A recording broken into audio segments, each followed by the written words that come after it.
ان مدرسوں کا یہ جال بچھایا ہے، ان مکتبوں کا یہ جال بچھایا ہے کہ آج آدمی یہاں ہے لیکن اس کا دل و دماغ جناب محمد رسول اللہ صلی اللہ علیہ وسلم کی شریعت سے ملتا جلتا ہے، اسی میں اس کو سکون ملتا ہے۔ حضرت مولانا محمد قاسم نانوتوی رحمت اللہ علیہ نے یہ مدرسہ قائم کیا، پھر ایک نظام بنایا کھانے کا، رہنے کا، پڑھانے والے اساتذہ، اس لیے غلط فہمی نہ ہو کسی کو کہ وہ طریقہ بدل گیا، طریقہ بدل گیا ہے، لیکن بنیاد وہی ہے، بنیاد اور اصل وہی ہے۔ یہ شریعت کے خلاف نہیں ہے، یہ سنت کے خلاف نہیں ہے، یہ حدیث کے خلاف نہیں ہے۔ تزکیہ کا طریقہ بدلا ہے، تزکیہ وہی ہے، تبلیغ کا طریقہ بدلا ہے، تبلیغ وہی ہے۔ یہ سب نکلنا، اللہ کے راستے میں محنت کرنا، 4 مہینے لگانا، چلا لگانا، یہ بدعت نہیں ہے۔ یہ غلط فہمی کسی کو ہو تو اپنی غلط فہمی کو دور کر لے، اس کی غلط فہمی ہے، اس کی بنیادیں ملتی ہیں جناب محمد رسول اللہ صلی اللہ علیہ وسلم سے۔ آج خانقاہوں میں جو حضرات تزکیہ کرتے ہیں، بزرگان دین کے پاس بیٹھ کر کے اور وہاں اللہ اللہ کر کے اپنے دلوں کو صاف کرتے ہیں، اس کی بنیاد وہی ازکیہم، اللہ نے قرآن میں فرمایا تھا وہی ازکیہم، آپ ان کے دلوں کا تزکیہ کیجئے، ان کے دلوں کی صفائی کیجئے، تو اس کی بنیادیں وہیں سے ملتی ہیں۔ یہ بدعت نہیں ہے، یہ خلاف شریعت نہیں ہے، یہ خلاف سنت نہیں ہے، طریقے بدلے ہیں، کام وہی ہے، حفاظت کے طریقے بدل گئے اور آگے معاملہ بڑھے۔ حفاظت کا ہو سکتا ہے کوئی اور طریقہ آ جائے، کوئی اور ذریعہ آ جائے۔ آپ پوچھو، علماء بیٹھے ہیں پرانے کہ حضرت قاری صدیق صاحب باندھوی رحمت اللہ علیہ نے یہاں رائے پور اور چھتیس گڑھ اور مدھیہ پردیش کی جن علاقوں میں انفرادی دعوت دی ہے، ہم اور آپ ایک جماعت مل کر کے نہیں کر سکتے ہیں، اتنی محنت نہیں کر سکتے ہیں، اتنا مجاہدہ نہیں کر سکتے ہیں۔ رات و دن ایک کیا، اس کے بعد میں مدرسہ قائم کیا جس کا مولانا تذکرہ کر رہے تھے، جامعہ عربیہ ہتھورا۔ آپ نے سوچا، آپ خود فرماتے ہیں کہ میرے دل میں خیال گزرا کہ آج لوگ ارتداد کا شکار ہو رہے ہیں، انفراداً ہم نے محنت کی ہے، یہ دین پر آگے ہیں، لیکن ارتداد کی وجہ کیا ہے؟ میں نہیں کہہ رہا ہوں، حضرت قاری صدیق صاحب رحمت اللہ علیہ فرما رہے ہیں کہ میں نے غور کیا کہ لوگ آخر مرتد کیوں ہوئے، لوگوں نے دین کو کیوں چھوڑا۔ میں نے غور کیا تو غور کرنے کے بعد یہ بات معلوم ہوئی کہ لوگ ارتداد کا شکار اس لیے ہوئے کہ اس علاقے میں کوئی مکتب نہیں ہے، کوئی مدرسہ نہیں ہے، دین کی تعلیم نہیں ہے۔ اور حضرت مولانا عبدالعلیم صاحب فاروقی رحمت اللہ علیہ بڑے عالم گزرے ہیں، بڑے درجے کے بزرگ تھے، اور بلکہ حضرات صحابہ کرام رضوان اللہ تعالیٰ علیہ مجمعین سے بہت زیادہ محبت کرنے والے تھے۔ محبت تو ہر کوئی کرتا ہے لیکن کوئی ممتاز ہوتا ہے۔ امام اہل سنت مولانا عبدالشکور لکھنوی رحمت اللہ علیہ فرمایا کرتے تھے کہ جب میں قرآن کھولتا ہوں تو ہر صفحے پر صحابہ کی شان نظر آتی ہے۔ تو حضرت مولانا عبدالعلیم فاروقی رحمت اللہ علیہ بارہ بنکی میں ایک جلسہ تھا، میں بیٹھا ہوا تھا، آپ نے یہ بات کہی کہ میں اندلس گیا اور وہاں دیکھا، میری بات غور سے سننا، حضرت مولانا نے فرمایا کہ میں اندلس گیا، میں نے وہاں دیکھا جہاں 800 سال تک اسلامی حکومتیں رہی ہیں، میں نے دیکھا کہ بہت سے لوگ خنزیر کا گوشت کھا رہے ہیں۔ کس کا؟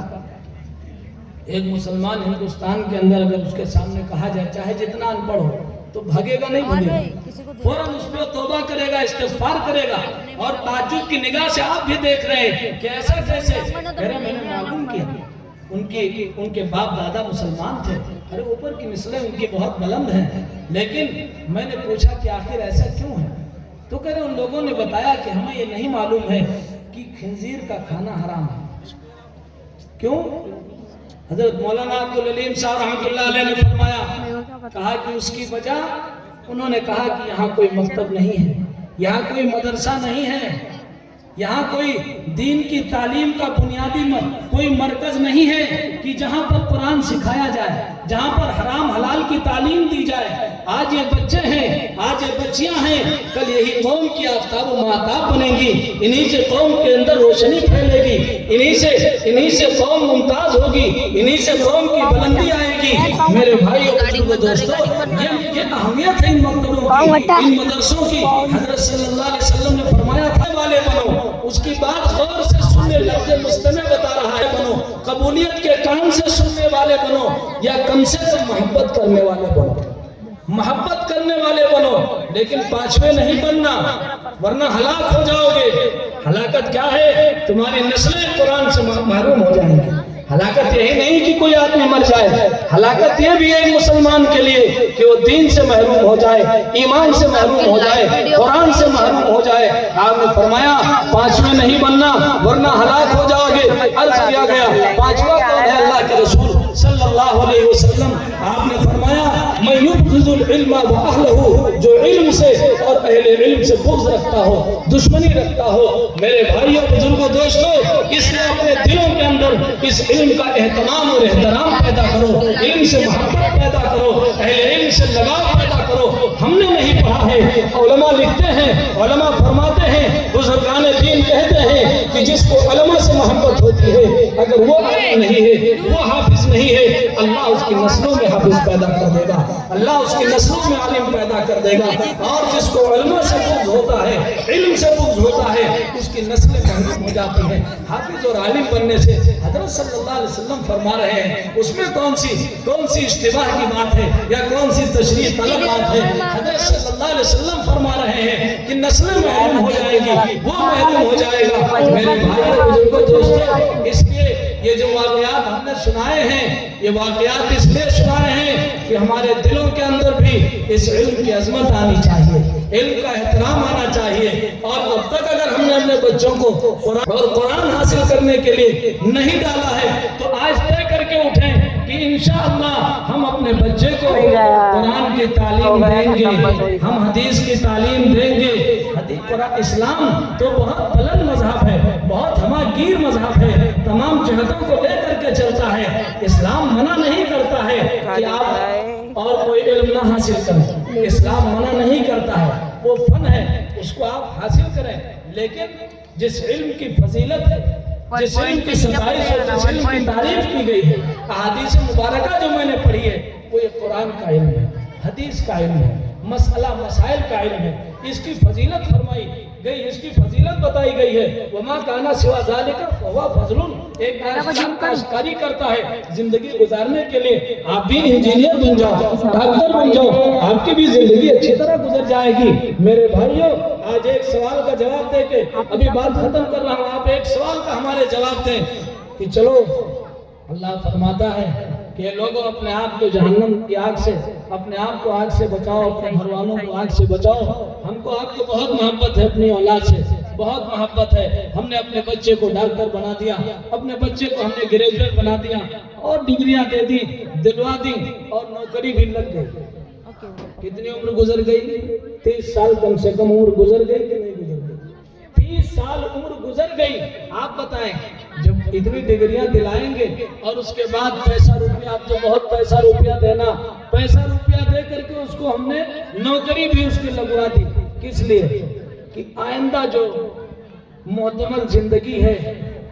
جس کے بارے میں کچھ پتہ نہیں ہے، عمر طبعی ملی تو 50 سال جو اور زندگی ہے، 50 30 80 ہوتے نہیں ہوتے، عمر طبعی اس امت کی یہی ہے۔ ابھی حضرت مولانا فرما رہے تھے 70 سال عمر ہو گئی ہے، ارذل عمر کو پہنچ گیا ہوں، لیکن حضرت آپ نہیں پہنچ سکتے ہیں، اس لیے کہ آپ حدیث میں لگے ہیں، آپ قرآن کی تعلیم میں لگے ہیں، اور حضرات مفسرین فرماتے ہیں کہ جو لوگ قرآن کی تعلیم میں لگے ہوئے ہوتے ہیں وہ ارذل عمر کو نہیں پہنچتے ہیں، ہوش و حواس کے ساتھ اخیر تک رہتے ہیں۔ آپ بھی انشاءاللہ اللہ آپ کی صحت میں برکت دے، آپ کی عمر میں برکت دے، آپ سے اللہ اور دین کا کام لے۔ آپ نے بہت سے فضلہ بنائے ہیں، بہت سے لوگوں کو بھیجا ہے جنہوں نے جا کر کے یہاں وہاں قرآن کی تعلیم، حدیث کی تعلیم لی ہے۔ تو میں یہ سوال یہ کر رہا ہوں کہ یہی تو سوچ کے کہ ہمارے بچے، ہماری بچی کی جو 50 سال اگلی زندگی ہے یہ خوب اچھی طرح گزر جائے، اسی لیے تو ہم نے ڈگریاں دلائی، اسی لیے تو ہم نے پیسے دے کر کے اور نہ جانے کہاں کیسی رشوت دے کر کے اور ہم نے اس کی نوکری لگوائی ہے۔ لیکن اب سوال یہ ہے کہ کیا 50 سال کے بعد زندگی اس کی ختم نہیں ہوگی؟ 60 سال کے بعد ختم نہیں ہوگی؟ یا وہ یہی رہے گا بچہ، وہ بچی یہی رہے گی؟ ایک نہ ایک دن یہ زندگی ختم ہو جائے گی، یہ دنیا فانی ہے، اس کی چیزیں فانی ہیں۔ خواجہ عزیز الحسن مجذوب رحمۃ اللہ علیہ یہ شعر پڑھتے تھے کہ یہ دنیا فانی ہے محبوب تجھ کو، ہوئی واہ کیا چیز مرغوب تجھ کو، نہیں عقل اتنی بھی مجذوب تجھ کو، سمجھ لینا چاہیے اب خوب تجھ کو، جگہ جی لگانے کی دنیا نہیں ہے، یہ عبرت کی جا ہے تماشا نہیں ہے۔ تو ایک دن جب یہ زندگی ختم ہو جائے گی تو اب آگے ہمارا بچہ جب میدان محشر میں پہنچ گیا، اب آگے پیچھے دیکھ رہا ہے، بہت محبت تھی ہمارے والد کو، بہت محبت تھی ہماری والدہ کو، انہوں نے ہمارے لیے کیا کیا، انہوں نے ہم کو کہاں پہنچا دیا، ہم کو کس گڑھے میں کدا دیا،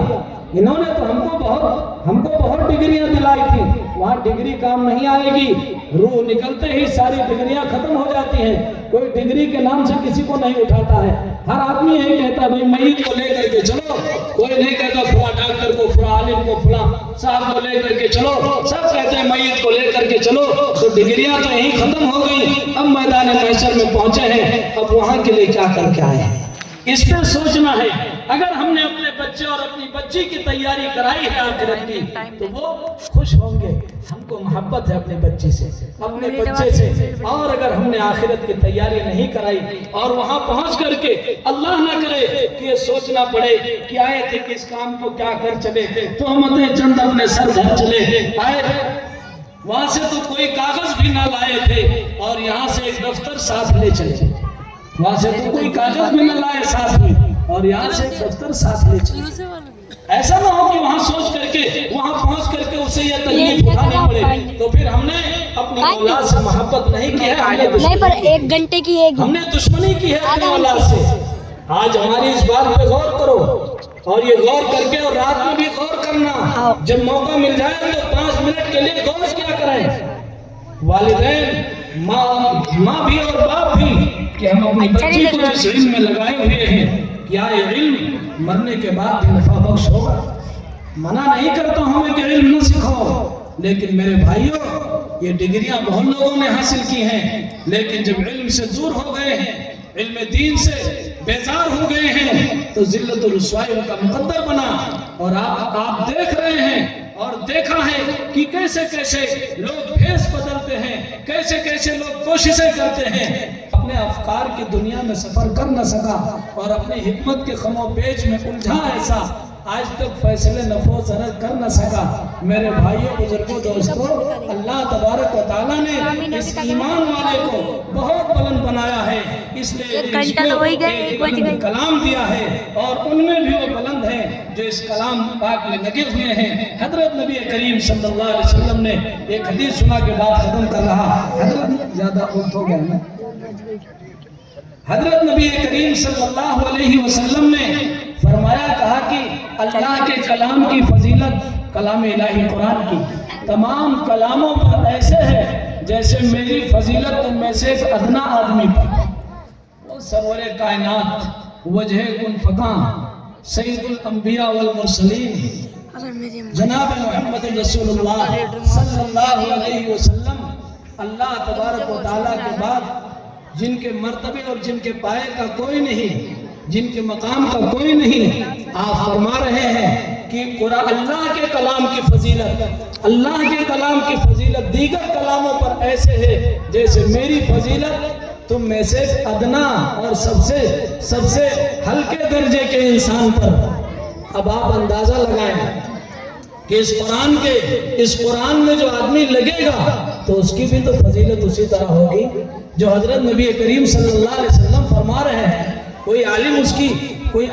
نہیں بتا رہا، اللہ کے کلام کی فضیلت ہے، تو جو کلام الہی کی خدمت میں لگے گا، اس کے پڑھنے میں لگے گا، اس کے تعاون میں لگے گا، اس کی کوشش میں لگے گا، تو اس کی بھی تو فضیلت اسی طرح سب سے اعلیٰ ہوگی، سب سے عرفہ ہوگی، سب سے اکمل اور سب سے بلند ہوگی۔ میرے بھائیوں، میری ماں اور بہنوں، آج طے کر کے اٹھو، آج 14ویں شب ہے،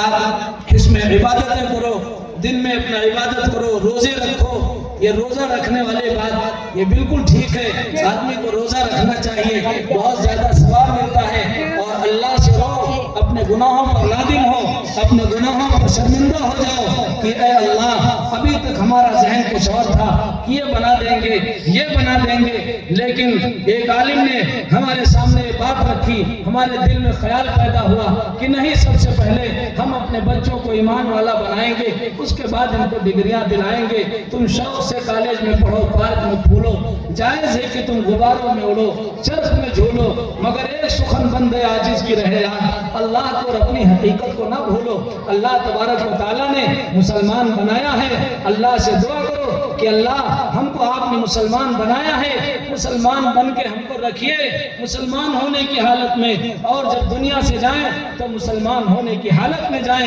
اللہ سے دعائیں کیا کرو، اللہ سے مانگتے رہا کرو۔ یہ ضروری نہیں ہے کہ جب نماز کے بعد مسجد ہی کے اندر بیٹھ کے آپ دعا کر رہے ہیں اس کے بعد آپ سوچیں کہ دعا کرنا ہے تو کیا کریں، ابھی نماز کا وقت نہیں ہے، بلکہ آپ چلتے پھرتے اللہ سے مانگتے رہو، اللہ سے کہتے رہو، اللہ